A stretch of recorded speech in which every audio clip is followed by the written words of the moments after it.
Hi guys, welcome back to a new video. Today I'm going to introduce you to a very special Porsche, namely the Porsche 911 Rally. In 1984, this Porsche was part of the Rallye-Dakar and I think it finished 6th overall, then in the overall standings,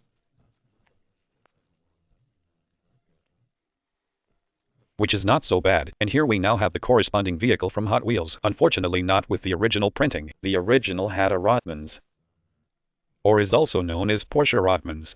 That was a cigarette brand at the time, and this car, as you can see, is from the Hot Wheels Series Turbo 2024. And the car, as I said, had a Rothmans paint job at that time.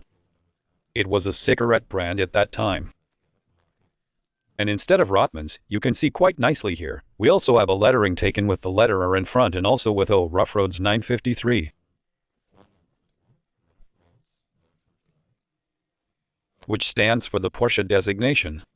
So the Porsche 911 Rally at that time had a name. It was called the Porsche 953 at the time,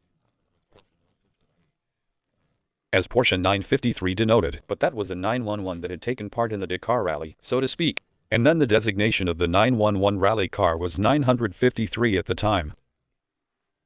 That's why it has printed the 953 on the card here. Has had a 4-wheel drive, a 4x4 drive, has 330 horsepower, 6-cylinder engine. These are the data for the vehicle and I wanted to introduce it to you here quickly, because I just got it in here. Looks very cool, of course, as I said. Then watch the original. The original really looks exactly the same, except for the lettering. The sponsor lettering is just defined differently, with Rothmans, and the number at that time was 176, the starting number of the Porsche.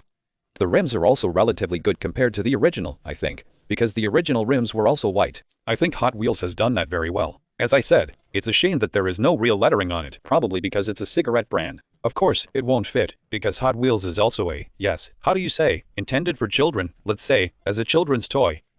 That's why it wouldn't be so nice if there was of course a lettering for a cigarette company on it. But otherwise quite cool here. 5 out of 5 on the Hot Wheels Turbo Series from 2024. A very successful vehicle, in my opinion. Looks very similar to the original. Definitely belongs in every good Hot Wheels or Porsche collection. I hope you enjoyed the video. Feel free to write in it again. Until next time. Ciao.